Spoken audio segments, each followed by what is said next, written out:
Commander Zexalar stood on the bridge of the observation vessel, their 4 eyes adjusting to the view of the blue and green planet below. The assignment had seemed simple enough when the Vryn stellar concordat offered it. A newly discovered species called humans was having a territorial dispute on one of their colony worlds. The concordat needed an observer to document the conflict and provide a report. Zexalar had done this work for 40 cycles, watching dozens of species handle their disagreements. The Vryn were known across the galaxy as the best military consultants, not because they were warriors themselves, but because they had evolved past physical conflict 3,000 years ago. They understood warfare from a purely academic perspective. They studied it, analyzed it, and advised other species on how to resolve conflicts with minimal loss. Zexalar had written 12 books on military strategy and taught at the Concordat's most prestigious academy. This observation mission was supposed to be routine. The database entry for humans was brief. They had only achieved faster than light travel 20 years ago. Their technology was primitive by galactic standards. They had barely left their home system when they found this habitable world and started colonizing it. Now 2 human factions wanted control of the same territory. The Concordat estimated it would be a small skirmish, perhaps a few hundred fighters at most, lasting no more than a few days. Zexalar activated the long-range scanners and began searching for the conflict zone. The human colony world was mostly wilderness with a few scattered settlements. The disputed territory was a valley rich in minerals that both factions claimed as theirs. According to the reports, negotiations had failed, and both sides were mobilizing their forces. The scanners picked up movement. Zexalar enhanced the image and felt their breathing membrane flutter in surprise. This was not a small skirmish. Thousands of humans were moving into position on both sides of the valley. They had vehicles, aircraft, and weapons platforms. The scale was far larger than predicted. Zexalar quickly recalibrated the observation equipment. Perhaps the database was wrong. Perhaps humans were more aggressive than initial reports suggested. Still, the Vryn had observed hundreds of species. Conflict followed predictable patterns. There would be posturing, some exchanges of fire, casualties would mount, and one side would withdraw. Most species gave up after losing 10 or 15% of their forces. It was basic evolutionary psychology. No species wanted to risk extinction over territory. The battle began at dawn. Zexalar watched as human artillery opened fire from positions kilometers behind the front lines. The explosions tore through the valley floor. Then the aircraft came, dropping more explosives. The noise registered even through the observation vessel's dampeners. Zexalar had never seen such an intense opening barrage. Surely the other side would withdraw now. But they did not.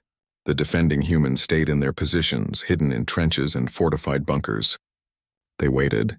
When the artillery stopped, the attacking humans began to advance. They moved in coordinated groups, covering each other using the terrain.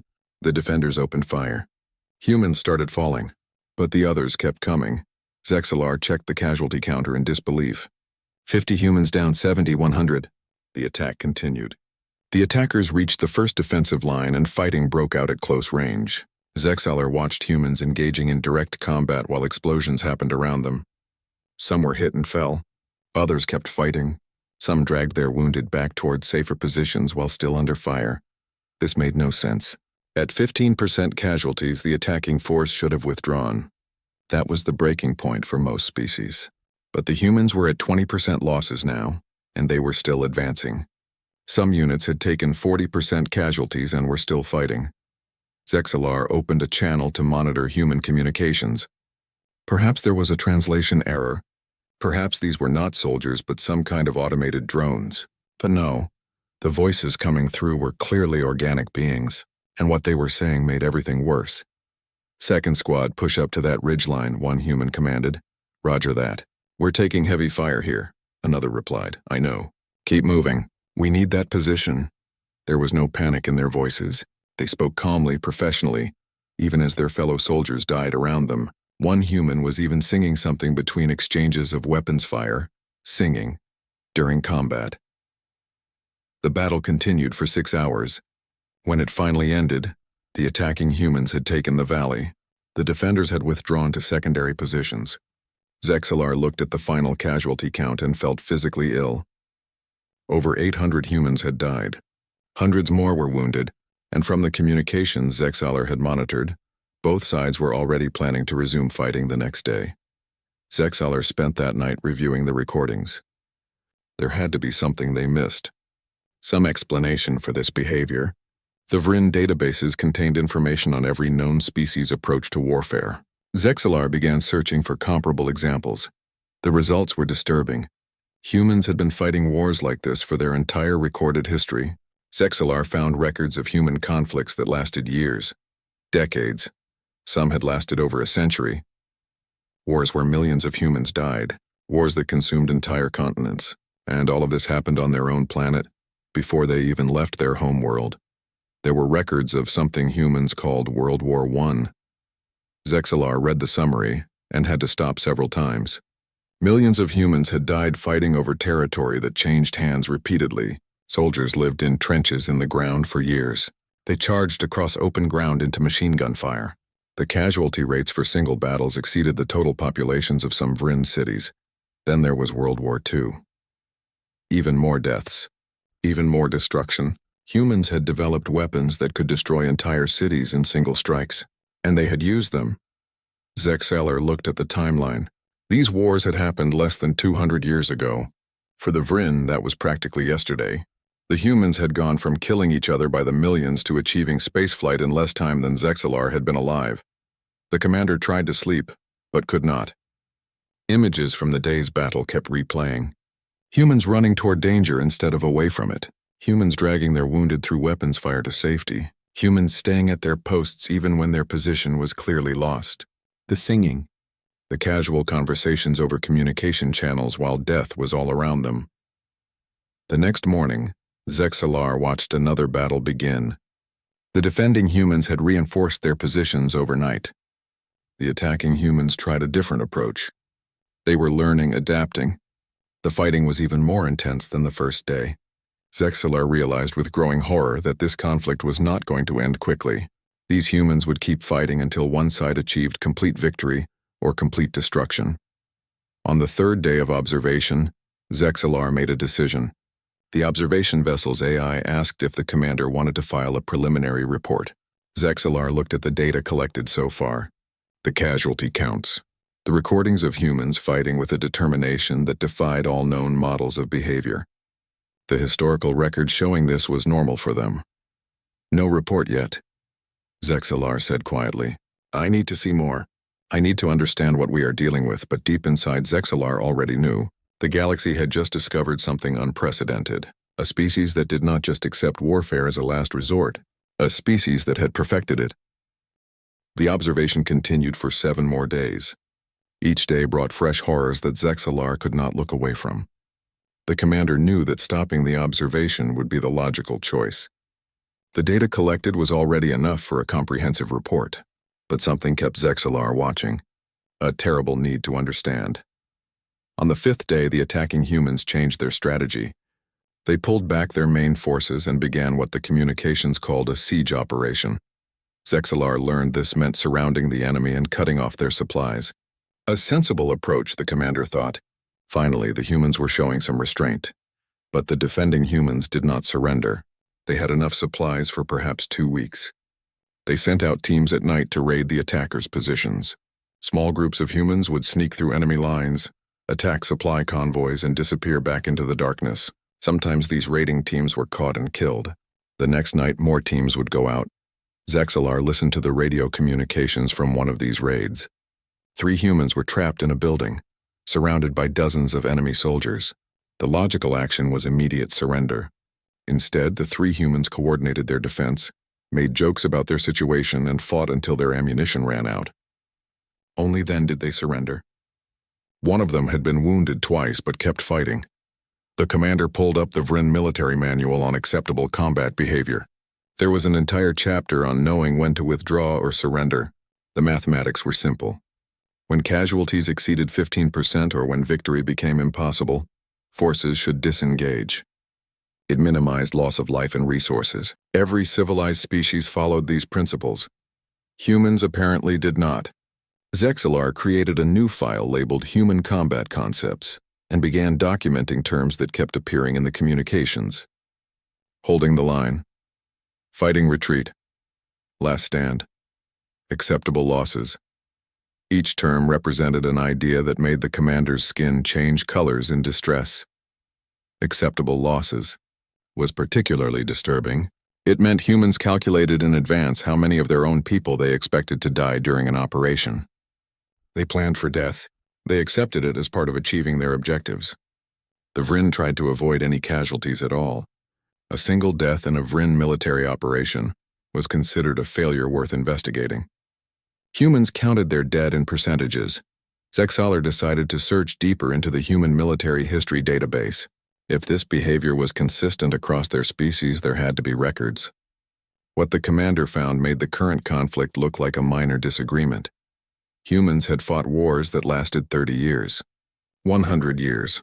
Wars where no one could even remember why the fighting had started. Wars over religion, resources, ideology, territory, revenge. Wars that became generational, with children growing up to continue fighting their parents' enemies.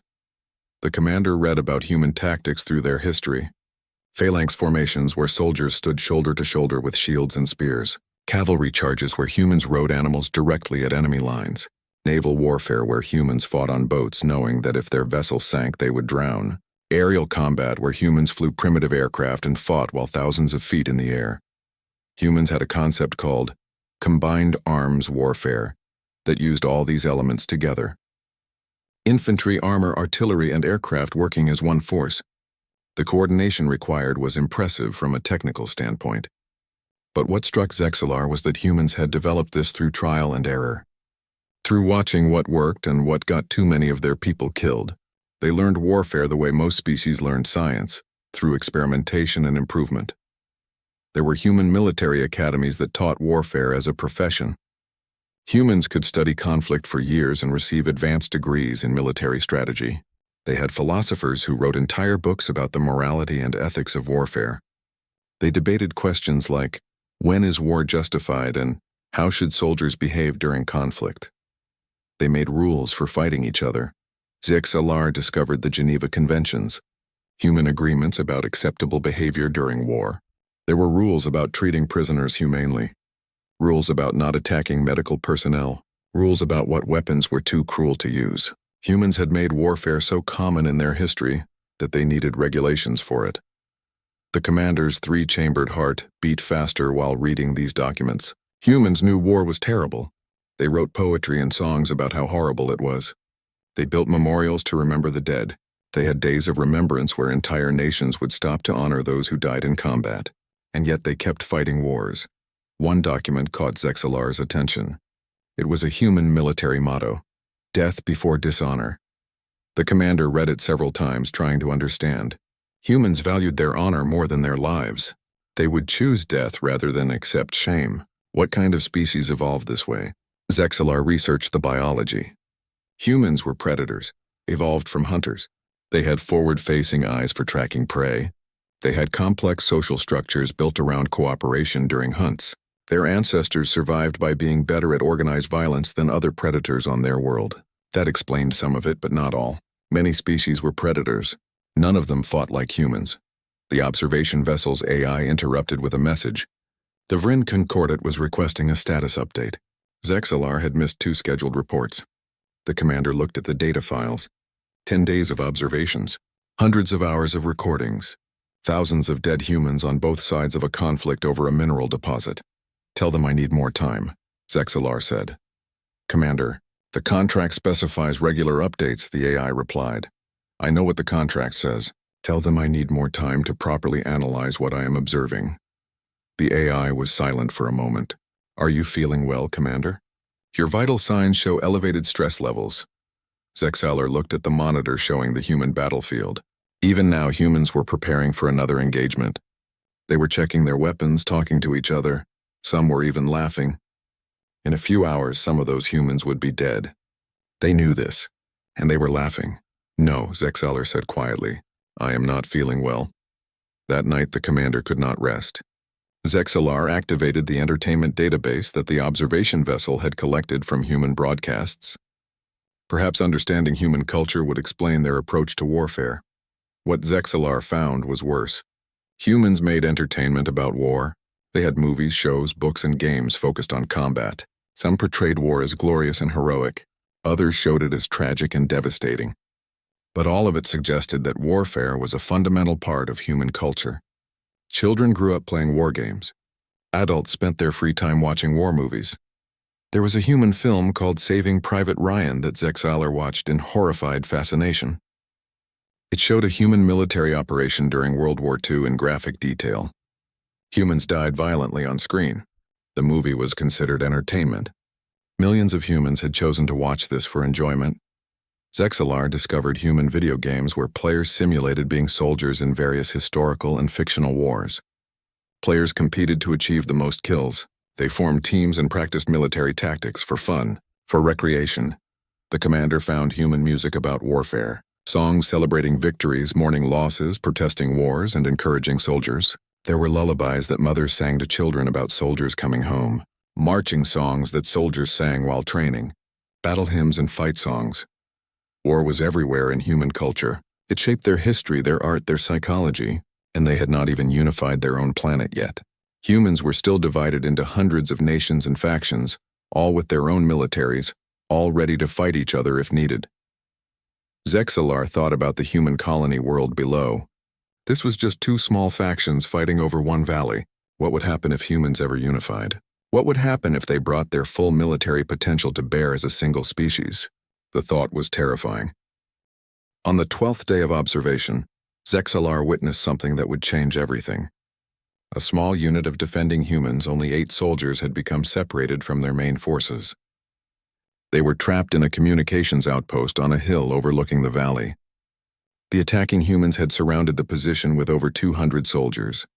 The commander watched as a human officer approached under a white flag, the universal symbol for peaceful communication that even humans respected.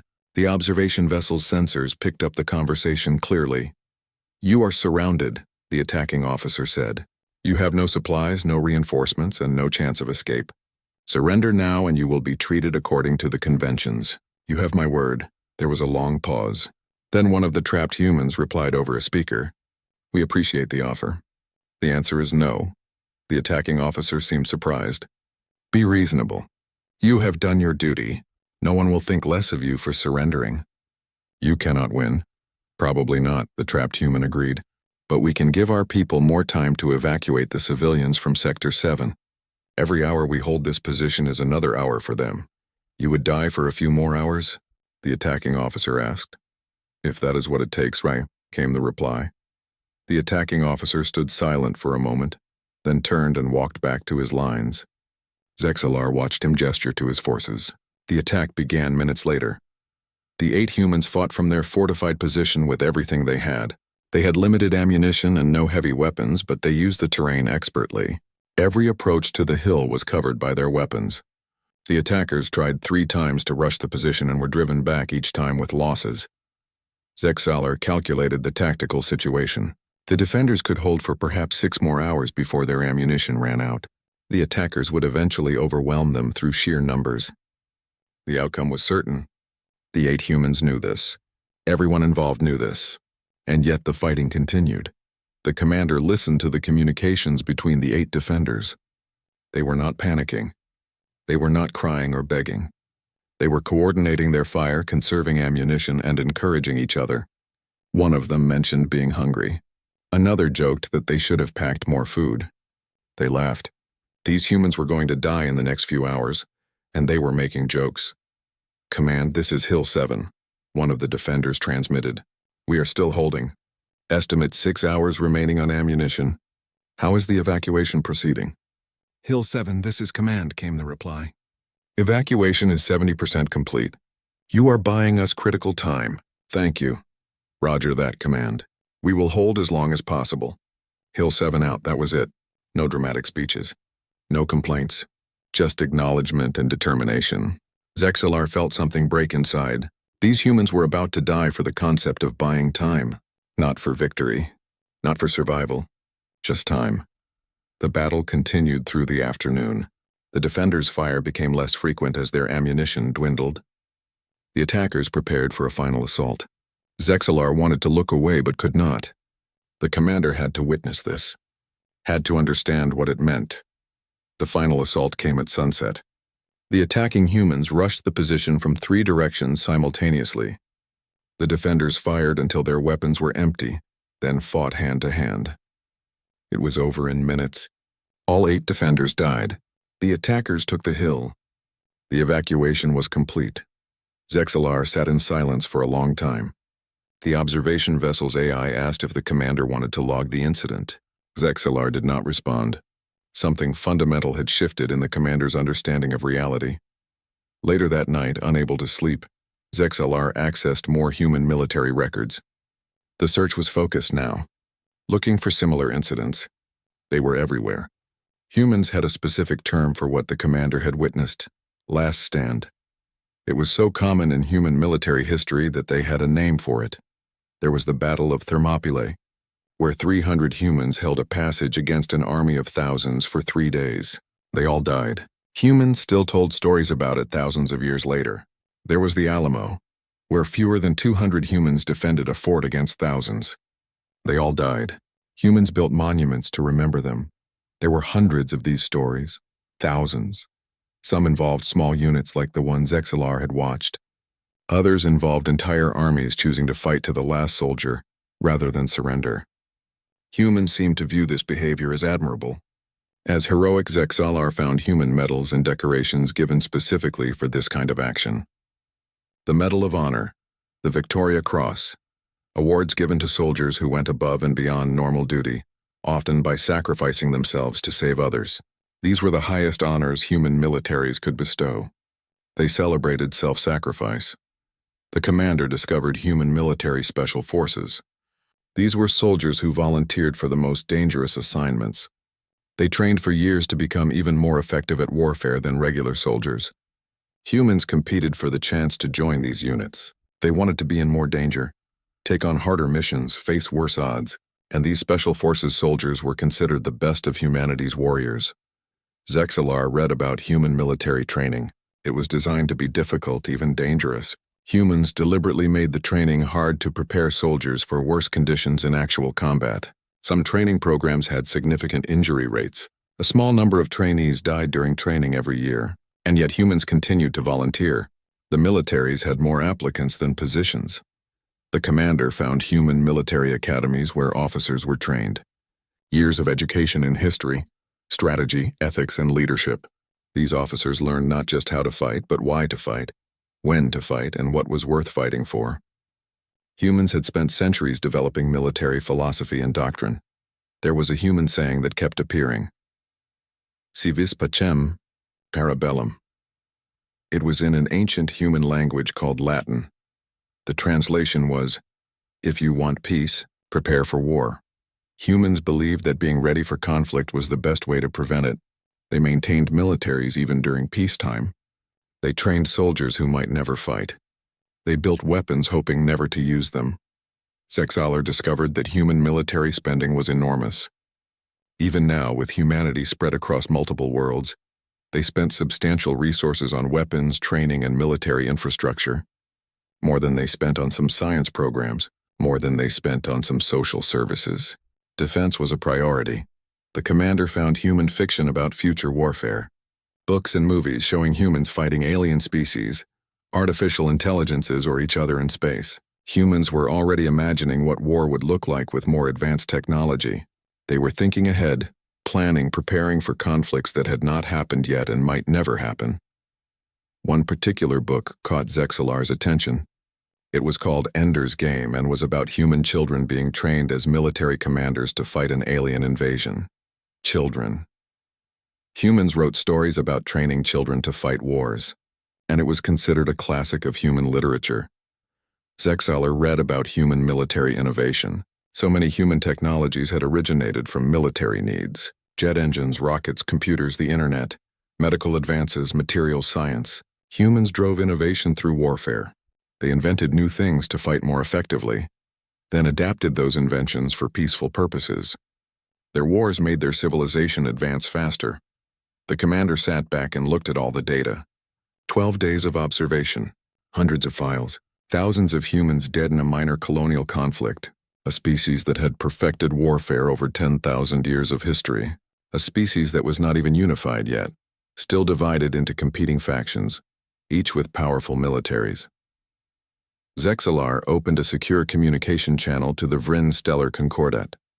It was time to make a report, but not the kind of report the Concordat expected. "This is Commander Zexalar," the message began. "I am submitting my immediate resignation from the Vryn Stellar Concordat Military Observation Service. Furthermore, I am classifying the species known as humans as an apex predator civilization. My recommendation to the Concordat is absolute. Do not engage humans in military conflict under any circumstances. Do not threaten them. Do not challenge them. If possible, make them your allies. I am attaching my complete observations as evidence for this classification." Zexalar paused, then added one more line. "I am traveling to Earth, the human homeworld. I need to understand them better. I need to know if the galaxy is safe with humans in it, or if we should all be very afraid." The commander set course for Earth and tried not to think about what a unified humanity might be capable of. The journey to Earth took 3 weeks. Zexalar spent every waking moment studying humanity. The observation vessel's computers had collected enormous amounts of data during the initial survey of human space. Now the commander went through all of it with obsessive focus. The first thing Zexalar examined was human philosophy about warfare. The Vryn had philosophers, but they wrote about art, mathematics, and the nature of consciousness. Humans had entire schools of philosophy dedicated to questions about conflict and violence. There was a human named Sun Tzu who wrote a book called The Art of War over 2,000 years ago. Humans still read it, still studied it, still applied its lessons. The book was full of advice about strategy, deception, and leadership. One quote struck Zexalar hard. "The supreme art of war is to subdue the enemy without fighting." Humans knew that avoiding war was best. They just seemed unable to consistently do it. Another human philosopher named Clausewitz wrote that war was politics by other means. Humans viewed warfare as a tool of diplomacy, something to use when talking failed. The Vryn viewed war as a failure of diplomacy. The difference was significant. Zexalar found human debates about just war theory. This was the idea that some wars were morally right and others were not. Humans argued about when violence was justified, about what causes were worth fighting for, about how soldiers should behave. They had been having these debates for thousands of years and still had not reached complete agreement. The commander discovered something called the laws of armed conflict. These were international agreements about how wars should be fought, rules about protecting civilians, rules about treating prisoners, rules about what weapons were too inhumane to use. Humans made agreements about being humane while killing each other. The concept was strange and somehow touching at the same time. Zexalar studied human military medicine. Human doctors had made incredible advances in treating trauma because they had so much practice from warfare. Techniques for stopping bleeding, preventing infection, repairing damage to organs. Humans had become experts at saving lives because they were also experts at ending them. The commander found human psychological research about combat stress. Humans knew that warfare damaged the mind as well as the body. They had terms like shell shock and post-traumatic stress disorder. They studied how to help soldiers cope with what they had experienced. They knew war hurt people in deep ways and they still fought wars. There were human support groups for veterans, places where former soldiers could talk about their experiences with others who understood. Humans recognized that people who had been in combat needed help adjusting to peace. The Vryn had never considered this because the Vryn did not have veterans. They did not have citizens who had experienced real warfare. Zexalar watched human movies about soldiers returning from war. Some could not adjust to civilian life. Some had nightmares. Some felt guilty about surviving when their friends had died. Humans understood the cost of warfare went beyond the battlefield, and yet new generations kept joining the military. The commander found human music written by soldiers. Songs about missing home, songs about fear, songs about brotherhood with fellow soldiers, songs about the waste of war. There was one song called The Green Fields of France that made Zexalar's vision blur with moisture. It was about a young human who died in World War I, asking if the war had been worth his life. The human who wrote the song clearly thought it had not been. Zexalar discovered human poetry about war. Some of it was patriotic and stirring. Some of it was bitter and angry. There was a human poet named Wilfred Owen who fought in World War I and wrote about the horrible reality of combat. He called the idea that dying for one's country was sweet and proper the old lie. Then he went back to the war and died there. Humans could see the truth about warfare and still choose to fight. The commander studied human memorial practices. Humans built monuments to remember wars, walls with names of the dead carved into stone, statues of soldiers, museums preserving the artifacts of conflict, entire national cemeteries where war dead were buried with honor. Humans made sure their sacrifices were not forgotten. There was one human tradition that particularly affected Zexalar. In some human nations, they observed moments of silence to honor those who died in wars. Entire countries would stop what they were doing for a minute or two. No talking, no activity, just silence and remembrance. Humans forced themselves to remember the cost of warfare. Zexalar found human protests against war. Not all humans agreed that warfare was necessary or good. There were large movements of humans who advocated for peace, who protested against military actions, who worked to prevent conflicts. Humans argued with each other about whether their wars were justified. They held their leaders accountable. They debated and disagreed and sometimes changed their minds about whether a war was worth fighting. This gave the commander some hope. Humans were not mindless killers. They thought about warfare. They questioned it. They struggled with the morality of it. They just also seemed very good at convincing themselves that sometimes war was necessary. The vessel's AI interrupted the commander's research. We are approaching Earth's solar system. Earth Defense Forces are requesting identification and purpose of visit. Zexalar activated the communication system. This is Commander Zexalar of the Vrinstellar Concordat. I am requesting permission to visit Earth.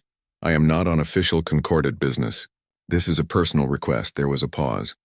Then a human voice responded. This is Earth Defense Force Command. Commander Zexalar, we show you were observing the conflict on New Manitoba. Why are you here? I wish to seek asylum and understanding, Zexalar said. I need to learn more about humanity. I am not a threat. Another pause, longer this time. Stand by, Commander. Zexalar waited, watching Earth grow larger on the view screen. It was a beautiful planet. Blue oceans, green continents, white clouds. The human homeworld, the place where this remarkable and terrifying species had evolved. Commander Zexalar, the human voice returned. You are cleared to approach. Transmitting landing coordinates. Be advised, your arrival is being transmitted to global media. This is first contact protocol. Prepare for significant attention. The observation vessel descended through Earth's atmosphere. Zexalar could see cities covering the continents, millions of humans living together. The commander wondered how many of them had served in militaries. How many had experienced combat? How many carried the psychological scars of warfare? The landing site was a military base, which seemed appropriate. As the vessel touched down, Zexalar could see hundreds of humans waiting. Some wore military uniforms. Others wore civilian clothes and carried recording equipment. Media, the commander realized. This was going to be public. Zexalar put on the translation device and opened the vessel's door. The air of Earth smelled different from the sterile atmosphere of the ship. Richer, more complex. The commander walked down the ramp and faced the assembled humans. A human in a military uniform with many decorations stepped forward. Commander Zexalar, I am General Martinez of Earth Defense Force. Welcome to Earth. You have requested asylum. Can you explain why a Vrin military observer would need protection? Zexalar looked at the general, then at all the other humans watching. Not asylum in the sense of protection, General. Asylum in the sense of sanctuary.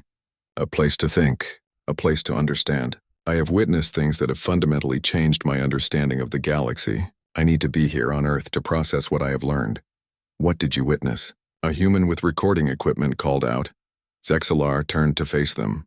I witnessed humans at war. I witnessed courage and sacrifice and determination beyond anything in my experience. I witnessed a species that has turned warfare into an art form. And I need to understand if that makes you the galaxy's greatest hope or its greatest threat. The crowd of humans went silent. General Martinez studied the commander with sharp human eyes. That is quite a statement, Commander. What do you intend to do while you are here? I want to speak with your military historians, Zexalar said. I want to talk to your veterans. I want to visit your memorials and museums. I want to understand why humans fight and what it costs them. I want to know if there is any chance for peace in a galaxy that now includes humanity. General Martinez nodded slowly. That can be arranged. But understand, Commander, you will be watched. Earth takes its security seriously. I would expect nothing less, Zexalar said. After what I have seen, I know humans take defense very seriously indeed. The general almost smiled. Then welcome to Earth, Commander. Let us show you who we really are. General Martinez was true to his word. Within days, Zexalar had appointments with military historians, access to museums, and invitations to speak with veterans. The commander accepted all of it, hungry to understand. The first museum visit was overwhelming. It was the National Military Museum in Washington, D.C. Thousands of artifacts from human warfare throughout history. Weapons, uniforms, vehicles, personal items from soldiers. Each item had a story. Each story involved humans choosing to fight. A human historian named Dr. Chen gave the commander a private tour. She was an older woman who had studied military history for 40 years. She walked Zexalar through the exhibits, explaining the context of each conflict. This is from the American Civil War, Dr. Chen said, gesturing to a display. Americans fought each other. Over 600,000 died. More than in any other American war. Brothers fought brothers, families were divided. It nearly destroyed the country. Why did they fight? Zexalar asked. Many reasons, Dr. Chen said. Slavery was the main issue. Economic differences. Political power. Cultural identity. Humans fight over many things, Commander. Not all our wars are noble. They moved to the World War exhibits. Zexalar saw the scale of human industrialized warfare. Tanks, aircraft, artillery. Millions of uniforms. Millions of soldiers. Tens of millions of deaths. We almost destroyed ourselves, Dr. Chen said quietly. Twice in 1 century. We developed weapons that could end civilization. Nuclear bombs. Chemical weapons. Biological warfare. We created the means of our own extinction. But you did not use them, Zexalar said. After the 2 atomic bombs, humans never used nuclear weapons in war again. We came close several times, Dr. Chen said. During the Cold War, we stood at the edge many times. But yes, we pulled back. We recognized that some weapons are too terrible to use. We made agreements not to use them. We reduced our arsenals. Slowly, imperfectly, but we learned. You learned restraint, Zexalar said. We learned that winning is not everything, Dr. Chen replied. That some victories are not worth the cost. It took us a long time to learn that lesson. Many humans still debate whether we have truly learned it. The next day, Zexalar met with a group of veterans at a VA hospital, 5 humans who had served in various conflicts. They ranged in age from young to old. Some had visible injuries. Others carried invisible wounds. One veteran, a man named James who had fought in the new Manitoba conflict, spoke first. Commander, what do you want to know about us? Why did you fight? Zexalar asked. You volunteered. You chose to put yourself in danger. Why? James thought for a moment. For me, it was duty. My parents served. My grandparents served. It was expected. But also I believed in protecting people who could not protect themselves. The colonists on New Manitoba needed defense. I could provide that. Even knowing you might die? Zexalar asked. Especially knowing that, James said. If I was not willing to take that risk, who would? Someone has to stand between civilians and danger. I chose to be that someone. An older woman named Maria spoke next. She had served in peacekeeping operations decades ago. I fought because I thought I could make a difference. I believed that military force, used correctly, could protect the innocent and stop atrocities. I still believe that, even though I saw terrible things. Do you regret serving? Zexalar asked her. Maria's eyes grew distant. Some days, when I remember what I saw, what I had to do. But no, not really. I helped people. I saved lives. The cost was high, but the alternative would have been worse. A younger veteran named David had a different perspective. I joined because I was poor and the military offered education benefits. I needed a way to pay for college. I did not think much about the fighting part until I was in it. Then I fought because my friends were fighting beside me. I would not let them down. You fought for your companions, Zexalar said. Not for the cause. The cause mattered, David said. But in the moment when bullets are flying, you fight for the person next to you. You fight to keep them alive. They fight to keep you alive. That bond is stronger than any political reason. The conversation continued for hours. Each veteran had different reasons for serving, different experiences, different opinions about warfare, but they all shared something. They all understood sacrifice. They all had paid a price for their service, and they all believed in their own ways that it had been worth it. Zexalar spent weeks visiting memorials. The Vietnam Memorial with its wall of names, Arlington Cemetery with its thousands of white markers, the Normandy beaches where humans died liberating Europe from tyranny. Each place was heavy with the weight of memory. At the World War II Memorial, Zexalar met an elderly human named Robert. He was 98 years old and had fought in the Pacific Theater. His hands shook, but his eyes were clear. "I was 20 years old," Robert said, staring at the memorial. "Just a kid, scared every single day. I saw friends die. I killed enemy soldiers. I did things I still have nightmares about. And I would do it again." "Why?" Zexalar asked gently. "Because the alternative was worse," Robert said. "The enemy we fought wanted to conquer and enslave. They committed atrocities. Someone had to stop them. We were not perfect. We made mistakes. But we were fighting for something important. For freedom. For the right of people to live without tyranny. Was it worth the cost?" Zexalar asked. Robert was quiet for a long time. 70 million people died in that war. 70 million. Cities were destroyed. Civilizations were shattered. Was it worth it? I don't know if anyone can answer that question. All I know is that we did what we believed was necessary at the time. And the world that came after with all its problems is better than the world that would have existed if we had lost. Zexalar began to understand something important. Humans did not fight because they loved war. They fought because they believed some things were worth fighting. For freedom, justice, protection of the innocent, survival. They had developed the capacity for organized violence and learned to point it at what they considered evil. The commander started writing reports, not for the Concordat but for personal understanding. Observations about human nature. Humans were capable of terrible violence but also of incredible compassion. They could kill efficiently, but they also saved lives with equal dedication. They made weapons of mass destruction, then made treaties to never use them again. Months passed. Zexalar settled into a routine on Earth, living in a small apartment near the military museum, attending lectures on military history, talking with veterans and active service members, learning about human peace movements and anti-war activists, seeing all sides of how humans viewed conflict.